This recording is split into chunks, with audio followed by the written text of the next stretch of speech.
श्री भूपेंद्र हुड्डा जी, श्री उदय भान जी, श्री दीपेंद्र हुड्डा जी, श्री दिव्यांशु बुद्धिराजा जी, सरदार त्रिलोचन सिंह जी, श्री अशोक अरोड़ा जी, श्री बलबीर सिंह वाल्मीकि जी, श्री शमशेर सिंह गोगी जी, श्री धर्मपाल गोंडर जी, श्री वीरेंद्र शाह जी, श्री सचिन कुंडू जी, श्री वीरेंद्र राठौर जी, कंवर सिंह चोकर जी, मंच पर विराजमान सभी नेतागण, सभी कांग्रेस के पदाधिकारीगण, मेरे कांग्रेस के कार्यकर्ता साथियों, भाइयों और बहनों, आप सबका इस सभा में बहुत बहुत स्वागत।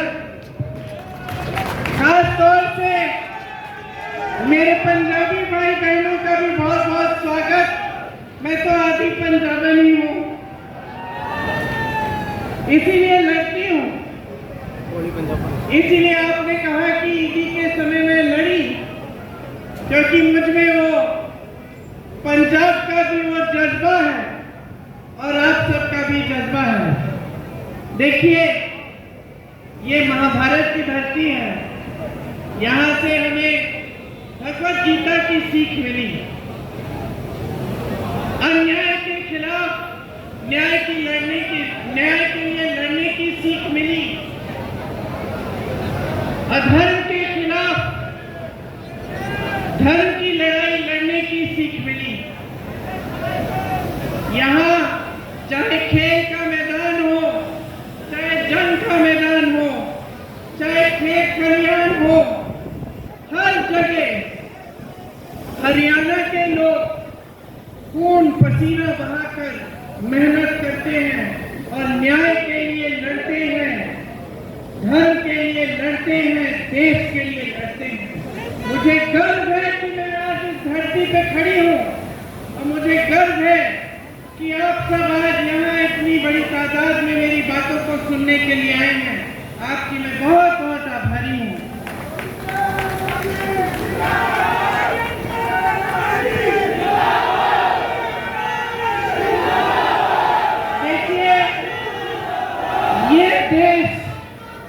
ये देश किसानों का देश है। इस देश की आत्मा इस देश का किसान है।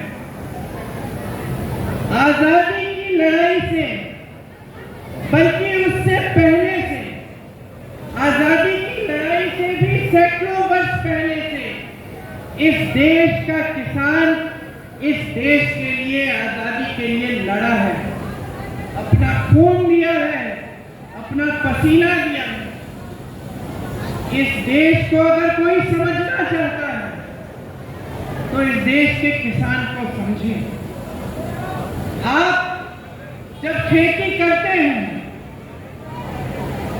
जब अपनी उपज को आप उगाते हैं, जब अपनी खेती को आप खुशहाल बनाते हैं, तो सिर्फ अपने बच्चों के पेट भरने के लिए ये काम नहीं करते।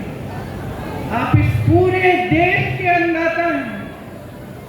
आप देश की नई पीढ़ी को बनाते हैं। इस पूरे देश को आप खिलाते हैं। आप इस देश की रीढ़ की हड्डी हो, इस देश की आत्मा हो। हरित क्रांति जब इंदिरा जी लाई तो वो इस बात को समझ के लाई। इस देश की आत्मनिर्भरता का श्रेय इंदिरा जी के साथ इस देश के एक एक किसान को मिलता है, जिसने इस देश को आत्मनिर्भर बनाया अपनी मेहनत से, अपने खून पसीने से। लेकिन अफसोस की बात यह है बहनों और भाइयों कि आज जो हमारे प्रधानमंत्री हैं, जो सरकार आज देश में चल रही है, 10 सालों से केंद्र में बैठी है, वो इस सीधी साधारण बात को समझ नहीं पाए। वो इस देश के किसान का महत्व समझ नहीं पाए, इस देश के किसान का आदर कर नहीं पाए, आपके प्रति श्रद्धा से वो देख नहीं पाए। आपने आंदोलन किया, क्यों किया? क्योंकि वो 3 ऐसे कानून लाए थे जिससे आपकी कमर टूट जाती, जिससे आपकी कमाई खत्म हो जाती, इस देश का किसान झुक जाता। इसीलिए आपने आंदोलन किया, लाखों की तादाद में आप दिल्ली तक आए, महीनों के लिए आप दिल्ली के बॉर्डर पे आप बैठे रहे। इस देश के हर देशवासी ने आपको देखा, हर देशवासी के दिल में आपके लिए हमदर्दी जागी। आपके लिए कोई पानी लाया, कोई खाना लाया, कोई आपके साथ आकर बैठा। मुझे याद है दीपेंद्र जी रोज रोज आपके आंदोलन में शामिल होते थे, आपके साथ आकर बैठते थे। लेकिन भाजपा का एक नेता, भाजपा के प्रधानमंत्री जो इस देश के सबसे बड़े पद पर आसीन है, उन्होंने आपकी सुनवाई तक नहीं की। आपका बिजली बंद की, आपका पानी बंद किया, आपको देशद्रोही का दर्जा दिया। ये सारी मीडिया जो आपके सामने खड़ी है, जो आज बड़े बड़े खरबपतियों की है, इन्होंने आपको देशद्रोही कहा, आपके बारे में अपशब्द कहे, आपको आतंकवादी कहा। आप में से 600 भाई शहीद हुए, मोदी जी ने अपने पलक नहीं झपकाई। मुझे याद है आपने जिक्र किया दीपेंद्र जी, मुझे याद है यूपी में एक मंत्री के बेटे ने 6 किसानों को अपने जीप के तले कुचल दिया। ताज्जुब की बात यह है भाई और बहनों, हमारी राजनीतिक सभ्यता हमें इंदिरा जी ने सिखाई थी कि जहां कष्ट है, जहां संकट है, सबसे पहले वहां पहुंचो। तो जब हमने सुना कि ऐसा हुआ है, हम गाड़ी में बैठे, रात का समय था, बहुत बड़ी आंधी भी थी उस दिन, बारिश आ रही थी। हमने कहा हम जाएंगे, उन किसानों के परिवारों से मिलने जाएंगे। मुझे ताज्जुब हुआ कि जिसने उनको कुचला उसके खिलाफ कोई कार्रवाई नहीं की गई। लेकिन जहां हम रह रहे थे, चारों तरफ पूरे घर की पुलिस आ गई, नाकाबंदी की कि हम बाहर निकल ना पाए। हम किसी न किसी तरह से निकल गए। पूरी रात हम पुलिस से भाग कर सब जगह नाकाबंदी की थी। किस लिए? हमको पकड़ने के लिए। हम तो परिवार से मिलने जा रहे थे, लेकिन उसको पकड़ने के लिए एक उंगली नहीं उठाई जिसने ऐसा किया था। हम पूरी रात के लिए पुलिस से इधर-उधर भागते हुए लखीमपुर खीरी तक पहुंचे, और जब हम पहुंचे तो 4 बजे से सुबह के हमें गिरफ्तार कर लिया। दीपेंद्र जी ने आपको बताया कि किस तरह से पुलिस ने हमको घेरा और हमें रोकने की कोशिश की। लेकिन ताज्जुब तो इस बात का था कि हमें रोकने की कोशिश हो रही थी, उनको रोकने की कोई कोशिश नहीं। तो ये सरकार की मंशा आपको बताता है। इससे पता चलता है कि इनकी मानसिकता क्या है। जब हम पहुंचे 3-4 दिन बाद उन किसानों के परिवारों से मिलने के लिए, तो उनका दुख, उनका दर्द हमें समझ में आया। वो आंदोलन कर रहे थे, शांति से कर रहे थे, जिस तरह से आपने यहां दिल्ली में किया। उनको बेरहमी से कुचला दिया।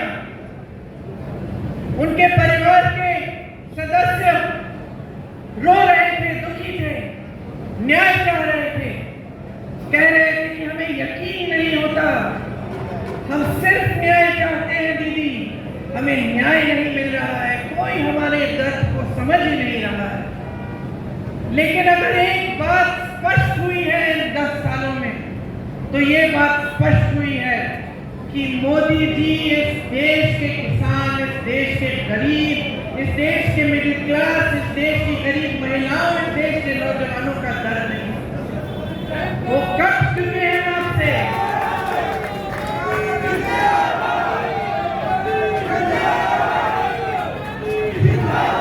इस चुनाव में उसी मंत्री को टिकट दिया है जिसके बेटे ने उन किसानों को कुचल डाला। वो आज चुनाव लड़ रहा है।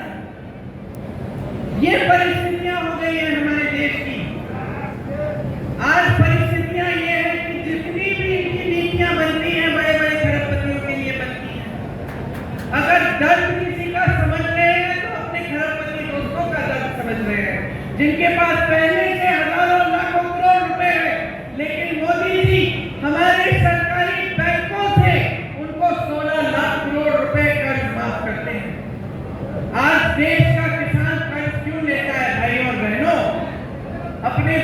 को बढ़ाने के लिए कर्ज नहीं लेता कि उसके पास लाखों हजारों रुपए पहले से है, चलो और थोड़े से बना दिए।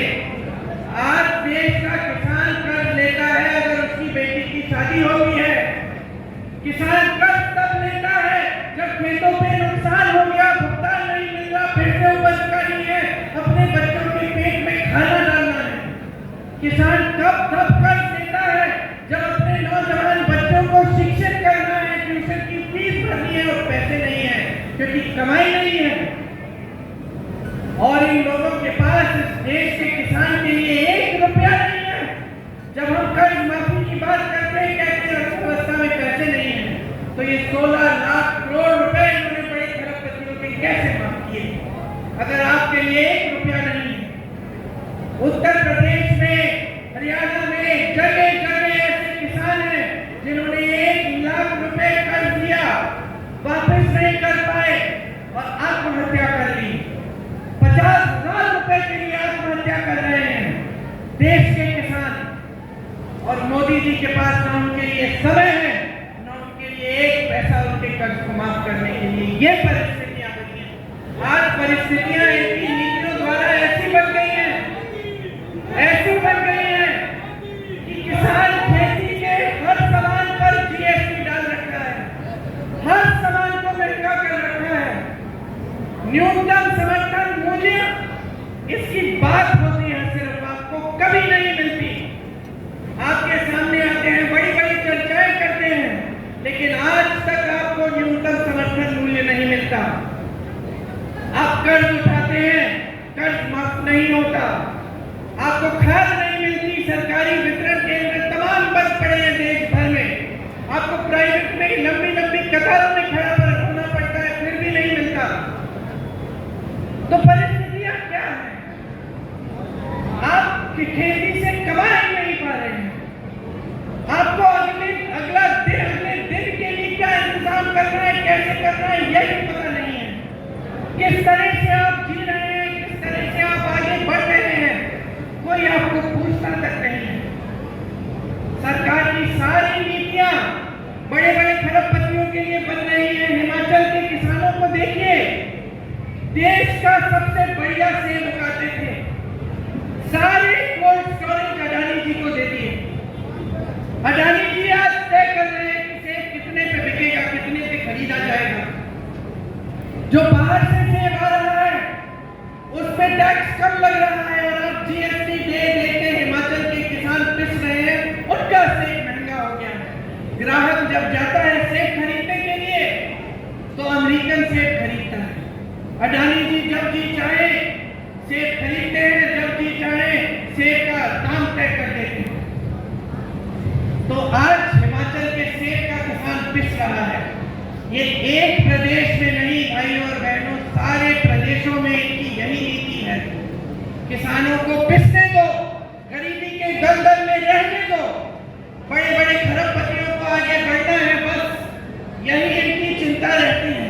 और ये परिस्थितियां बना दी है इन्होंने आज कि आज महंगाई की वजह से सिर्फ किसान नहीं, आम आदमी, मिडिल क्लास का, मेरी बहनें, सब परेशान है।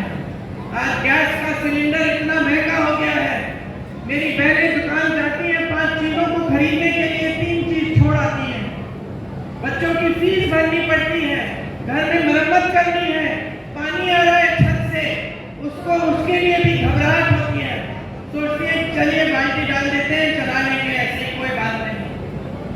इतनी बड़ी बड़ी समस्याएं हैं, रोज रोज आप सामना कर रहे हैं, लेकिन सरकार में आपकी सुनवाई कर रही है।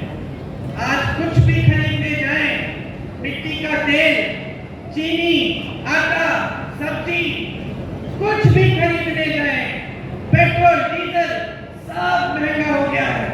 कोई गुजारा ही नहीं कर पा रहा है। कैसे जी रहे हैं समझ में ही नहीं आता। और वहां आप टीवी चलाते हैं, मीडिया वाले, माफ करिए, लेकिन ज्यादातर बड़े बड़े खरबपति इन कंपनियों के मालिक हैं। आपको क्या दिखता है टीवी पे?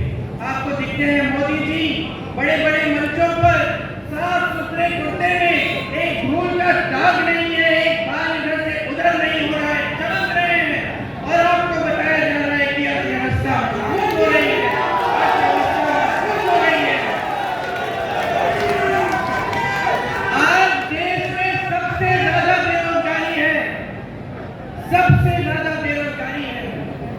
किसान का बेटा कौन है? किसान का बेटा ही जवान है, जो हमारी रक्षा करता है, जो सरहद पे जाकर इस देश के लिए कुर्बान होने की तैयारी करता है। मैंने आंखों से देखा है, मैंने आंखों से देखा है उत्तर प्रदेश के गांव-गांव में, और मैं जानती हूँ कि हरियाणा के गांव-गांव में भी सुबह-सुबह 3-4 बजे वर्जिश करते हुए, दौड़ लगाते हुए बच्चों को, उनकी उम्मीदों का क्या हुआ, उनकी आशाओं का क्या हुआ? आप तो 4 साल बाद अपनी इलाके उनको भी बेरोजगार करना चाहते हैं, जो सेना में भर्ती करने की उम्मीद रखते हैं। बच्चे रोते रोते आते हैं हमारे पास। मैं राहुल जी के साथ यात्रा कर रही थी मुंबई में, एक बच्चा आया, जीप पे चढ़ गया, रोने लग गया। हमने कहा क्या हुआ? बोला दीदी 3 बार मैं भर्ती का कर चुका हूँ, सारी परिश्रम की है, सूची में नाम भी आ गया, अब पिताजी कह रहे कि मत जाओ। तो मैंने कहा तुम्हारा मन क्या है? कहता है मन नहीं है दीदी, डर लगता है, मैं जाऊंगा भी तो 4 साल बाद मेरा क्या होगा, और मैं चले गया, मैं शहीद हो गया तो शहीद का दर्जा भी नहीं मिलेगा, शहीद का पेंशन भी नहीं मिलेगा मेरे परिवार को। रोने लग गया, कहा मैंने अपने 3 साल बर्बाद कर लिए, आज मैं यहाँ खड़ा हूँ। मैं जाना चाहता था, देश की सेवा करना चाहता था। उस बच्चे की आंखों में वो जज्बा दिखा मुझे, वो शहादत का जज्बा, वो जज्बा कि मैं शहीद हो जाऊंगा लेकिन देश की रक्षा करूंगा। लेकिन उसको ये घबराहट थी कि अगर मैं कर भी डालूं तो मेरे परिवार की देखभाल कौन करेगा। आज बेरोजगारी चरम पे है और मोदी जी अग्निवीर जैसी स्कीम लाते हैं। बेरोजगारी चरम पे है, 70 करोड़ नौजवान बेरोजगार हैं इस देश में आज। कभी ऐसा नहीं हुआ बहनों और भाइयों। मोदी जी कहते हैं 70 सालों में कांग्रेस ने कुछ नहीं किया, मैंने 10 सालों में वो कर दिया जो इन्होंने 70 साल में नहीं किया। हाँ, 10 सालों में इन्होंने बेरोजगारी को इतना बढ़ा दिया कि 45 सालों में इतनी बेरोजगारी नहीं रही जितनी आज है।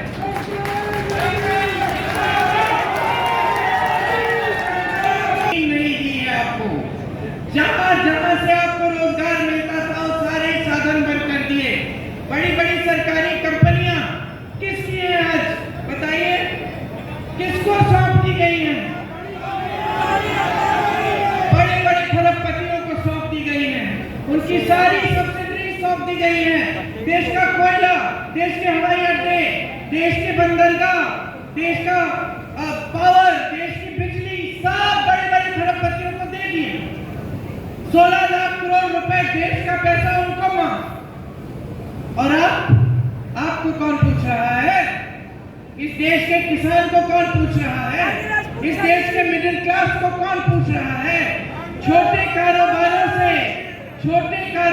से रोजगार मिलता था, बड़े सरकारी कारोबारों से तो मिलता ही था जिनको ये ठप कर रहे हैं, लेकिन छोटे कारोबारों से भी मिलता था। यही जो मैन्युफैक्चरिंग के यूनिट, यहाँ पानीपत का जो हैंडलूम है, जो यहाँ से भी एक्सपोर्ट होता था, यहाँ का छोटा छोटा कारीगर जो अपना मैन्युफैक्चरिंग यूनिट बनाता है, जो यहाँ से कालीन तौलियों का काम करता है, इनका क्या हुआ? आप नोटबंदी है, आपने देश को कह दिया कतार में खड़े हो जाओ, देशभक्त हो तुम, ठीक है, सब खड़े हो गए। जिन्होंने बचाया था थोड़ा बहुत, और सबसे ज्यादा नुकसान किसका हुआ? छोटे कारोबारों का हुआ। नुकसान हुआ, आपने झेल लिया कि चलो देशभक्ति है, मोदी जी कह रहे काला धन वापस आ जाएगा। कोई काला धन वापस नहीं आया, कोई पैसे आपके खातों में नहीं गए, लेकिन आपके बिजनेसों का नुकसान हुआ। उसके ओलंपिक की मेडल लाई तो मोदी जी ने चाय पे बुलाया, अपने घर बुलाया, फोटो खिंचवा दी, सारी टीवी ने दिखाया कि मोदी जी है तो मुमकिन है। मोदी जी नहीं होते तो उन्हें मेडल ही नहीं मिलता। और जब उसी महिला ने रो कर कहा कि मुझ पे अत्याचार हुआ है, मोदी जी मेरी बात सुन लीजिए, मुझे सबसे ज्यादा दुख पता है किस बात का हुआ। जब मैं उससे मिलने गई, जब वो धरना लगा रही थी, मैं उन लड़कियों से मिलने गई, उसने मुझे कहा कि दीदी मैंने सोचा था, मैंने देश को गर्वित किया है, देश के लिए इतना बड़ा मेडल लाई हूँ। मैंने सोचा था कि अगर मैं सड़क पे बैठ जाऊंगी, मैं आंदोलन करूंगी, तो मेरी तो सुनवाई होगी। मुझे दुख इस बात का हुआ कि ये लड़की, इसने इतनी मेहनत की होगी। मैं जानती हूँ, मेरी बेटी ने हरियाणा के लिए बास्केटबॉल खेला था, तो मैंने अपनी बेटी को गांव में, सोनीपत में किसी गांव में स्कूल था, उसमें कैंप में भेजा था। सर्दी का समय था। मेरी बेटी रोज शाम को मुझे फोन करती थी, रोती थी कि बहुत मुश्किल है मम्मी, बहुत मुश्किल है। और मैं उसको बताती थी, बेटा देखो गांव की लड़कियां कैसे मेहनत कर रही हैं। और उसने भी मेहनत की, प्रेरणा ली गांव की बच्चियों से, क्योंकि गांव की बच्चियों को हम देख देख के हमारी आंखों में आंसू आते थे। जब ये लोग नेशनल खेलने के लिए गए, तो सारी बच्चियां इकट्ठी गई। मेरी बेटी भी थी उसमें शामिल, मैं भी गई थी, और साथ में जो जितनी भी गांव की बच्चियां थी, जो सुबह 3-3, 4-4 बजे उठ के मेहनत करती थी, पसीना बहाती थी। मुझे आज तक याद है, उस टीम की जो कैप्टन थी, एक छोटी सी लड़की थी, इतनी सी 15 साल की लड़की, शायद राधिका नाम था उसका। उसको 103 बुखार था, उसको 103 बुखार था, लेकिन वो खेलती रही, खेलती रही, खेलती रही। मैं माँ हूँ, मैंने कहा कि उसको रुकवा लो, आराम करा लो, कोई बात नहीं। वो बच्ची रुकी नहीं। इतनी मेहनत करती हैं आपकी बेटियां, और ओलंपिक में जाने के लिए कितनी मेहनत की होगी इस लड़की ने। नौजवान, इसकी उम्मीदें, इसकी आशाएं क्या होंगी, महत्वाकांक्षाएं क्या होंगी। और आज सड़क पे बैठी है, आप उनको घसीटवा रहे हो, अपने पुलिस वालों से लाठी खिलवा रहे हो, और आपके पास 2 मिनट का समय नहीं है कि घर अब बुला लीजिए ना, अब रो रही है, अब बुला लीजिए, अब सुन लीजिए कि इसका दुख क्या है। ये है आज की राजनीति की परिस्थिति। ये है हमारे देश के सबसे बड़े पद पर आसीन हमारे महान नेता प्रधानमंत्री मोदी जी। ये है उनकी हमदर्दी आपके लिए। समझ लीजिए बहनों और भाइयों, 10 सालों में जो सच्चाई आप जी रहे हैं, जिस तरह से आपको दिल्ली के अंदर इन्होंने जाने नहीं दिया, आपको बाहर रखा, आप पे लाठियां बरसाई, आपके ऊपर टीयर गैस डाला, आप पे पानी फेंकवाया, आपकी बिजली बंद कराई, जिस तरह से इन्होंने आपके साथ बर्ताव किया है, इसको भूलिए मत, भूलिए मत। 10 सालों से आप देख रहे हैं बड़ी बड़ी बातें मंच पे, देशभक्ति की बातें। मैं पूछना चाहती हूँ, कौन है वो देशभक्त जो इस देश को, की आत्मा को नहीं समझ पाया, जो इस देश के किसान का आदर नहीं कर पाया? कौन है वो देशभक्त? नरेंद्र मोदी जी हैं? मुझे तो नहीं लगता। जिसने इस देश के किसानों को देशद्रोही कहा, इस देश के शहीदों को देशद्रोही कहा, मुझे तो नहीं लगता। याद करिए वो दिन, याद करिए वो दिन जब आप पर लाठियां बरसाई। अपनी सच्चाई को ठीक तरह से समझिए। आप जो टीवी पे देख रहे हैं कि देश की बड़ी तरक्की हो रही है, ये तरक्की आपके जीवन में नहीं दिख रही है।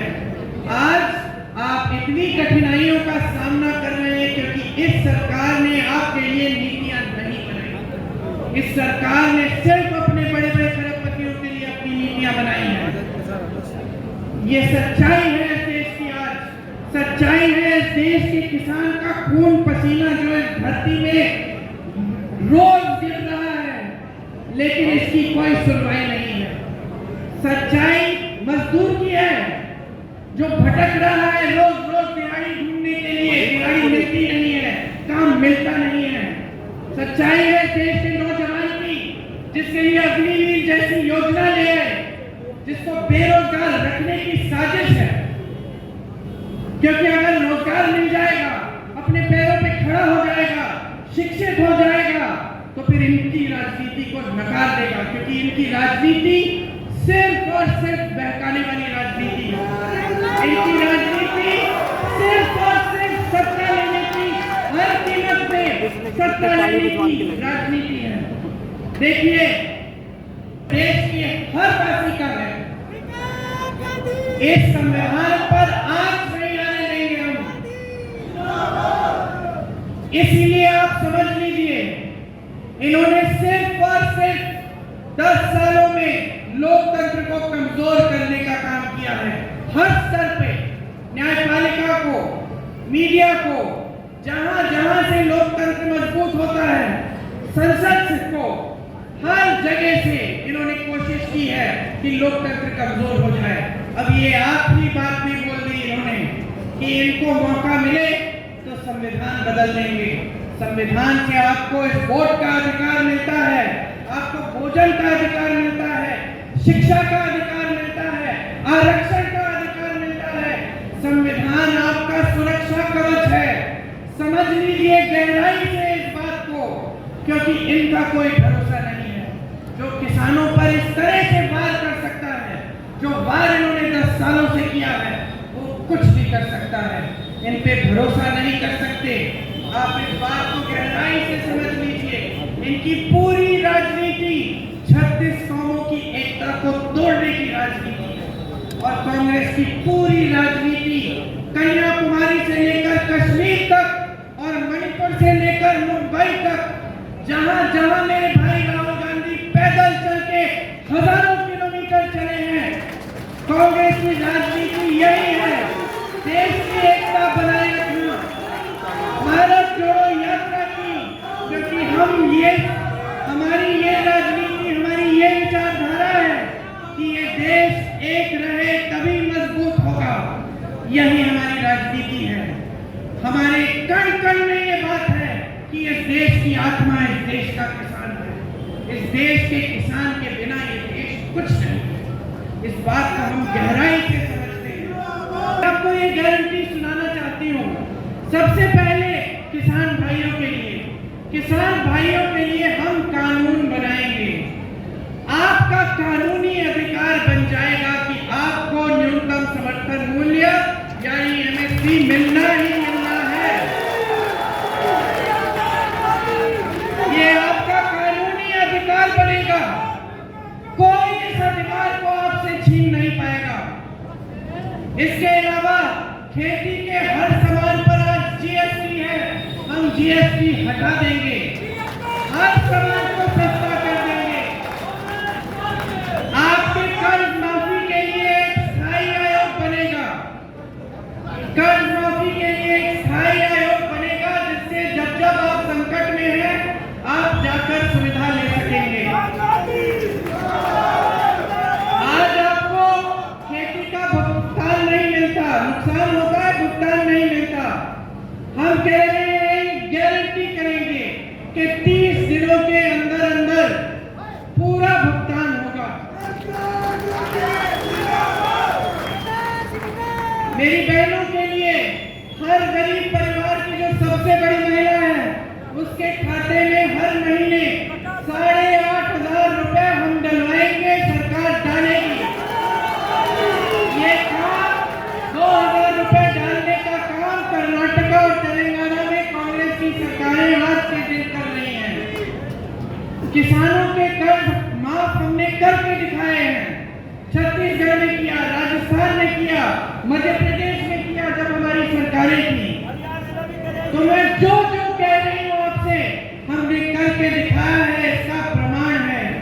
महिलाओं के लिए आशा बहू, आंगनबाड़ी और मिड डे मील वाली महिलाओं का मानदेय बढ़ाया जाएगा। केंद्र से दुगनी राशि भेजी जाएगी। केंद्र सरकार में जितने भी पद हैं, उनमें से आधे महिलाओं को दिए जाएंगे। नौजवानों के लिए जो स्नातक पास हैं, उनके लिए पहली नौकरी पक्की, 1 लाख रुपए सालाना वो कमाएंगे। पेपर लीक के खिलाफ सख्त से सख्त कानून लाएंगे। मोदी जी के कार्यकाल में 30 लाख सरकारी पद खाली है, हम उन 30 लाख सरकारी पदों को भरेंगे। अग्निवीर को रद्द करेंगे। आपका अपमान है ये स्कीम, हम इस स्कीम को रद्द कर देंगे जैसे ही हमारी सरकार बनेगी। जो मजदूर हैं, जिनका आज शोषण होता है, ठेकेदार कुछ भी दे देता है, रोजगार नहीं है, जो भी दिहाड़ी मिलती है काम कर लेते हैं, हम उनके लिए कानून लाएंगे कि 400 से कम की दिहाड़ी नहीं दे पाएगा और इसके साथ साथ जिस तरह हम गांव में मनरेगा लाए और मोदी जी ने उसको कमजोर किया, हम मनरेगा को फिर से मजबूत बनाएंगे और शहरी मनरेगा लाएंगे ताकि पानीपत जैसे शहरों में भी 100 दिन का रोजगार की गारंटी आपको मिलेगी।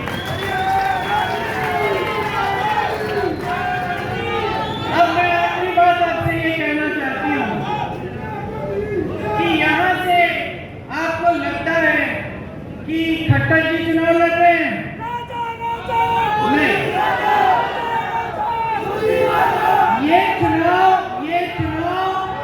ये चुनाव खट्टर जी के खिलाफ नहीं, ये चुनाव मोदी जी और मोदी जी की किसान विरोधी सरकार के खिलाफ है। आपका वोट आज मोदी जी को हराने के लिए जा रहा है। ध्यान से अपना वोट दीजिए, पूरे विवेक से अपना वोट दीजिए। जिन्होंने आपको दिल्ली के अंदर जाने से रोका, उनको दिल्ली से निकाल दीजिए। ये देश आपका है, ये देश आपका है। आप किसान हो इस देश के, इस देश की आत्मा हो, इस देश का जवान आपका बेटा है। मैं आपकी जो भावना है उसको समझती हूँ, क्योंकि जब आपके बेटे देश के लिए शहीद होते हैं तो आप पीछे नहीं हटते, आप दूसरे बेटे को भी बोलते हैं जाओ, तुम भी जाओ सरहद पे रक्षा करो देश की। ये आपकी भावना है, ये आपके जज्बात हैं। मैं इस भावना को इसलिए समझती हूँ क्योंकि मैं भी एक शहीद की बेटी हूँ और एक शहीद की पोती हूँ। और अगर मेरे 100 बेटे होते, मैं भी उनको वही कहती जो आप अपने बेटों को कहते हो। तो ये देश आपका है, इस देश की हिफाजत की जिम्मेदारी आपकी है जितनी हमारी है। हम लड़ाई लड़ेंगे आपकी, हम आपके खिलाफ जो अन्याय किया गया है उसको दुरुस्त करेंगे, हमेशा आपके साथ कंधे से कंधा लगाकर लड़ेंगे। लेकिन अब आपके जागने का समय आ गया है। आप भी जागिए, आप भी लड़िए इस देश के लोकतंत्र के लिए, इस देश के संविधान के लिए। सीना तानिए और हिम्मत से जाकर अपना वोट डालिए। इस सरकार को आखिरी बार यहाँ से, इस सरकार को